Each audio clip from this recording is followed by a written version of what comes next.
Hi everyone, welcome back to my Bible reading channel where my goal is to bring the Word of God to as many people as possible. Today we will be continuing reading from Judges in chapter 11. Now Jephthah of Gilead was a great warrior. He was the son of Gilead, but his mother was a prostitute. Gilead's wife also had several sons, and when these half-brothers grew up, they chased Jephthah off the land. "You will not get any of our father's inheritance," they said, "for you are the son of a prostitute." So Jephthah fled from his brothers and lived in the land of Tob. Soon he had a band of worthless rebels following him. At about this time, the Ammonites began their war against Israel. When the Ammonites attacked, the elders of Gilead sent for Jephthah in the land of Tob. The elders said, "Come and be our commander. Help us fight the Ammonites." But Jephthah said to them, "Aren't you the ones who hated me and drove me from my father's house? Why do you come to me now when you're in trouble?" "Because we need you," the elders replied. "If you lead us in battle against the Ammonites, we will make you ruler over all the people of Gilead." Jephthah said to the elders, "Let me get this straight. If I come with you, and if the Lord gives me victory over the Ammonites, will you really make me ruler over all the people?" "The Lord is our witness," the elders replied. "We promise to do whatever you say." So Jephthah went with the elders of Gilead, and the people made him their ruler and commander of the army. At Mizpah, in the presence of the Lord, Jephthah repeated what he had said to the elders. Then Jephthah sent messengers to the king of Ammon, asking, "Why have you come out to fight against my land?" The king of Ammon answered Jephthah's message, "When the Israelites came out of Egypt, they stole my land from the Arnon River to the Jabbok River and all the way to the Jordan. Now then, give back the land peaceably." Jephthah sent this message back to the Ammonite king. "This is what Jephthah says: Israel did not steal any land from Moab or Ammon. When the people of Israel arrived at Kadesh on their journey from Egypt after crossing the Red Sea, they sent messengers to the king of Edom asking for permission to pass through this land, but their request was denied. Then they asked the king of Moab for similar permission, but he wouldn't let them pass through either. So the people of Israel stayed in Kadesh. Finally, they went around Edom and Moab through the wilderness. They traveled along Moab's eastern border and camped on the other side of the Arnon River. But they never once crossed the Arnon River into Moab, for the Arnon was the border of Moab. Then Israel sent messengers to King Sihon of the Amorites, who ruled from Heshbon, asking for permission to cross through his land to get to their destination. But King Sihon didn't trust Israel to pass through his land. Instead, he mobilized his army at Jahaz and attacked them. But the Lord, the God of Israel, gave his people victory over King Sihon. So Israel took control of all the land of the Amorites who lived in that region, from the Arnon River to the Jabbok River, and from the eastern wilderness to the Jordan. So you see, it was the Lord, the God of Israel, who took away the land from the Amorites and gave it to Israel. Why then should we give it back to you?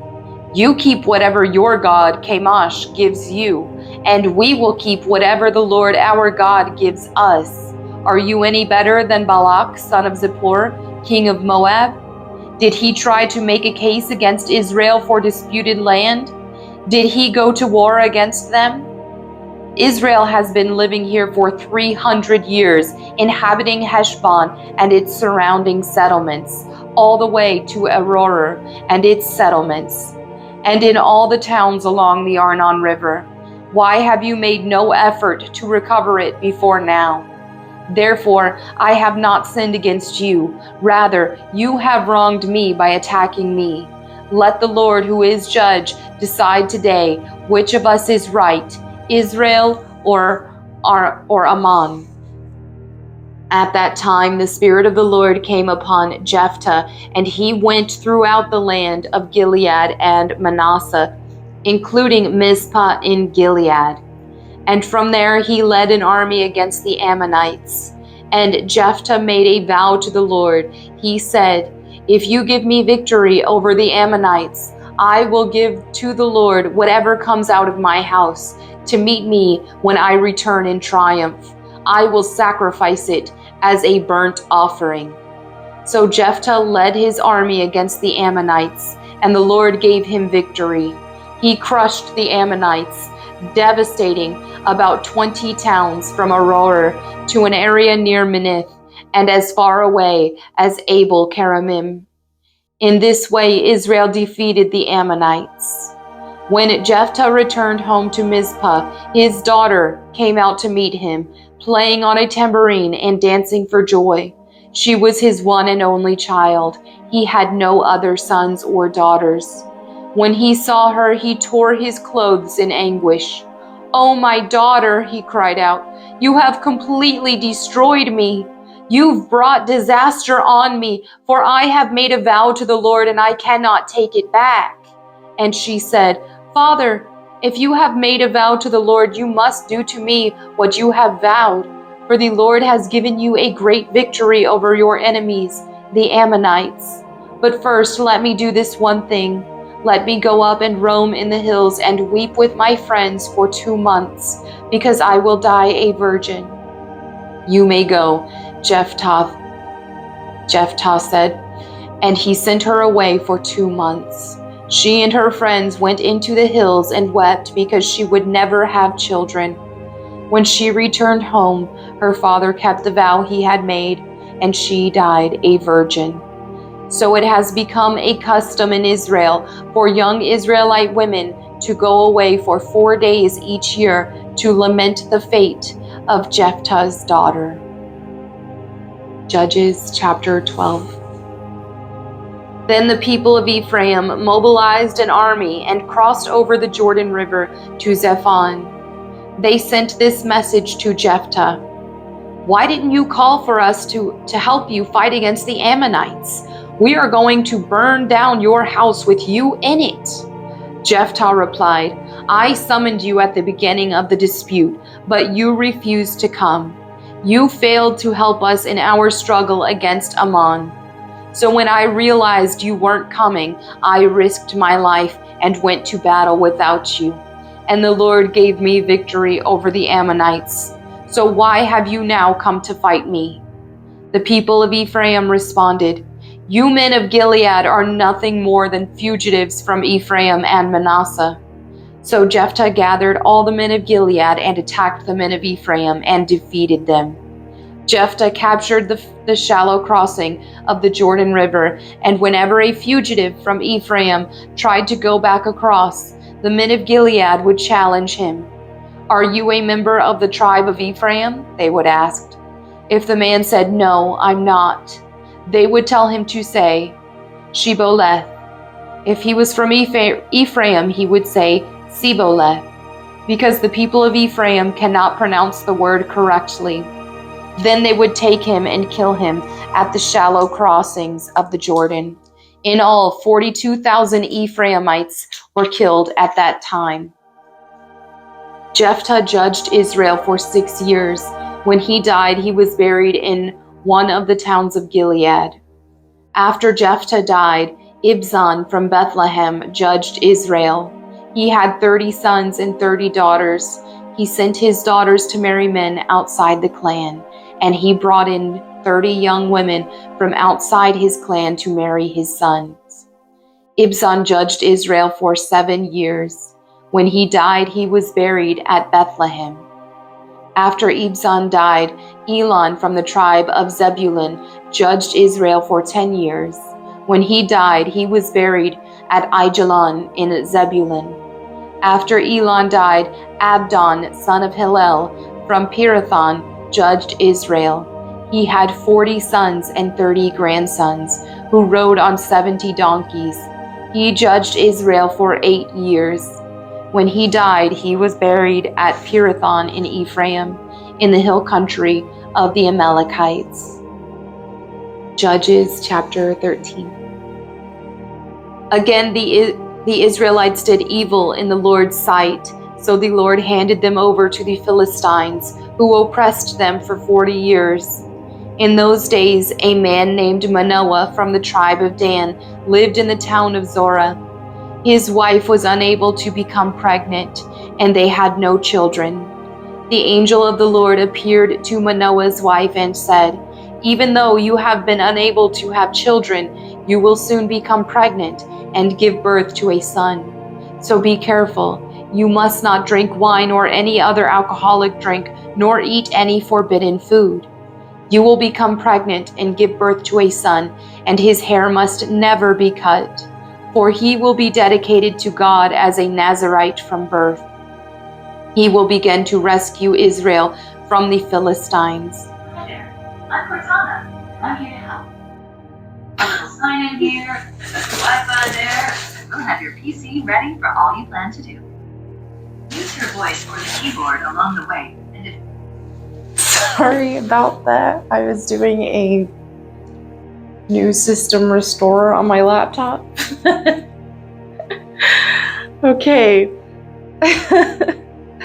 Then Manoah prayed to the Lord, saying, "Lord, please let the man of God come back to us again and give us more instructions about this son who is to be born." God answered Manoah's prayer, and the angel of God appeared once again to his wife as she was sitting in the field. But her husband, Manoah, was not with her. So she quickly ran and told her husband, "The man who appeared to me the other day is here again." Manoah ran back with his wife and asked, "Are you the man who spoke to my wife the other day?" "Yes," he replied, "I am." So Manoah asked him, "When your words come true, what kind of rules should govern the boy's life and work?" The angel of the Lord replied, "Be sure your wife follows the instructions I gave her. She must not eat grapes or raisins, drink wine or any other alcoholic drink, or eat any forbidden food." Then Manoah said to the angel of the Lord, "Please stay here until we can prepare a young goat for you to eat." "I will stay," the angel of the Lord replied, "but I will not eat anything. However, you may prepare a burnt offering as a sacrifice to the Lord." Manoah didn't realize it was the angel of the Lord. Then Manoah asked the angel of the Lord, "What is your name? For when all this comes true, we want to honor you." "Why do you ask my name?" the angel of the Lord replied. "It is too wonderful for you to understand." Then Manoah took a young goat and a grain offering and offered it on a rock as a sacrifice to the Lord. And as Manoah and his wife watched, the Lord did an amazing thing. As the flames from the altar shot up toward the sky, the angel of the Lord ascended in the fire. When Manoah and his wife saw this, they fell with their faces to the ground. The angel did not appear again to Manoah and his wife. Manoah finally realized it was the angel of the Lord, and he said to his wife, "We will certainly die, for we have seen God." But his wife said, "If the Lord were going to kill us, he wouldn't have accepted our burnt offering and grain offering. He wouldn't have appeared to us and told us this wonderful thing and done these miracles." When her son was born, she named him Samson, and the Lord blessed him as he grew up. And the Spirit of the Lord began to stir him while he lived in Manana Dan, which is located between the towns of Zorah and Eshtal. Judges chapter 14. One day when Samson was in Timnah, one of the Philistine women caught his eye. When he returned home, he told his father and mother, "A young Philistine woman in Timnah caught my eye. I want to marry her. Get her for me." His father and mother objected. "Isn't there even one woman in our tribe or among the Israelites you could marry?" they asked. Why must you go to the pagan Philistines to find a wife?" But Samson told his father, "Get her for me. She looks good to me." His father and mother didn't realize the Lord was at work in this, creating an opportunity to work against the Philistines who ruled over Israel at that time. As Samson and his parents were going down to Timnah, a young lion suddenly attacked Samson near the vineyards of Timnah. At that moment, the Spirit of the Lord came powerfully upon him, and he ripped the lion's jaws apart with his bare hands. He did it as easily as if it were a young goat. But he didn't tell his father or mother about it. When Samson arrived in Timnah, he talked with the woman and was very pleased with her. Later, when he returned to Timnah for the wedding, he turned off the path to look at the carcass of the lion, and he found that a swarm of bees had made some honey in the carcass. He scooped some of the honey into his hands and ate it along the way. He also gave some to his father and mother, and they ate it. But he didn't tell them that he had taken the honey from the carcass of the lion. As his father was making final arrangements for the marriage, Samson threw a party at Timnah, as was the custom for elite young men. When the bride's parents saw him, they selected 30 young men from the town to be his companions. Samson said to them, "Let me tell you a riddle. If you solve my riddle during these 7 days of the celebration, I will give you 30 fine linen robes and 30 sets of festive clothing. But if you can't solve it, then you must give me 30 fine linen robes and 30 sets of festive clothing." "All right," they agreed. "Let's hear your riddle." So he said, "Out of the one who eats came something to eat. Out of the strong came something sweet." 3 days later, they were still trying to figure it out. On the 4th day, they said to Samson's wife, "Entice your husband to explain the riddle for us, or we will burn down your father's house with you in it. Did you invite us to this party just to make us poor?" So Samson's wife came to him in tears and said, "You don't love me. You hate me. You have given my people a riddle, but you haven't told me the answer." "I haven't given the answer to my father or mother," he replied. "Why should I tell you?" So she cried whenever she was with him and kept it up for the rest of the celebration. At last, on the 7th day, he told her the answer because she was tormenting him with her nagging. Then she explained the riddle to the young men. So before sunset of the 7th day, the men of the town came to Samson with their answer. "What is sweeter than honey? What is stronger than a lion?" Samson replied, "If you hadn't plowed with my heifer, you wouldn't have solved my riddle." Then the Spirit of the Lord came powerfully upon him. He went down to the town of Ashkelon, killed 30 men, took their belongings, and gave their clothing to the men who had solved the riddle. But Samson was furious about what had happened, and he went back home to live with his father and mother. So his wife was given in marriage to the man who had been Samson's best man at the wedding. Judges chapter 15. Later on, during the wheat harvest, Samson took a young goat as a present to his wife. He said, "I'm going into my wife's room to sleep with her," but her father wouldn't let him in. "I truly thought you must hate her," her father explained, "so I gave her in marriage to your best man. But look, her younger sister is even more beautiful than she. Marry her instead." Samson said, "This time I cannot be blamed for everything I am going to do to you Philistines." Then he went out and caught 300 foxes. He tied their tails together in pairs, and he fastened a torch to each pair of tails. Then he lit the torches and let the foxes run through the grain fields of the Philistines. He burned all their grain to the ground, including the sheaves and the uncut grain. He also destroyed their vineyards and olive groves. "Who did this?" the Philistines demanded. "Samson," was the reply, because his father-in-law from Timnah gave Samson's wife to be married to his best man. So the Philistines went and got the woman and her father and burned them to death. Because you did this, Samson vowed, I won't rest until I take my revenge on you. So he attacked the Philistines with great fury and killed many of them. Then he went to live in a cave in the rock of Etam. The Philistines retaliated by setting up camp in Judah and spreading out near the town of Lehi. The men of Judah asked the Philistines, Why are you attacking us? The Philistines replied, We've come to capture Samson. We've come to pay him back for what he did to us. So 3,000 men of Judah went down to get Samson at the cave in the rock of Etam. They said to Samson, Don't you realize the Philistines rule over us? What are you doing to us? But Samson replied, I only did to them what they did to me. But the men of Judah told him, We have come to tie you up and hand you over to the Philistines. All right, Samson said, but promise that you won't kill me yourselves. We will only tie you up and hand you over to the Philistines, they replied. We won't kill you. So they tied him up with 2 new ropes and brought him up from the rock.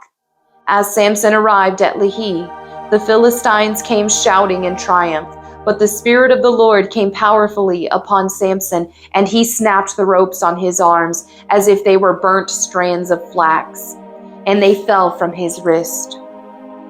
Then he found the jawbone of a recently killed donkey. He picked it up and killed 1,000 Philistines with it.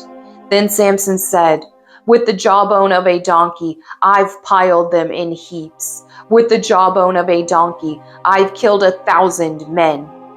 When he finished his boasting, he threw away the jawbone, and the place was named Jawbone Hill. Samson was now very thirsty, and he cried out to the Lord, You have accomplished this great victory by the strength of your servant. Must I now die of thirst and fall into the hands of these pagans?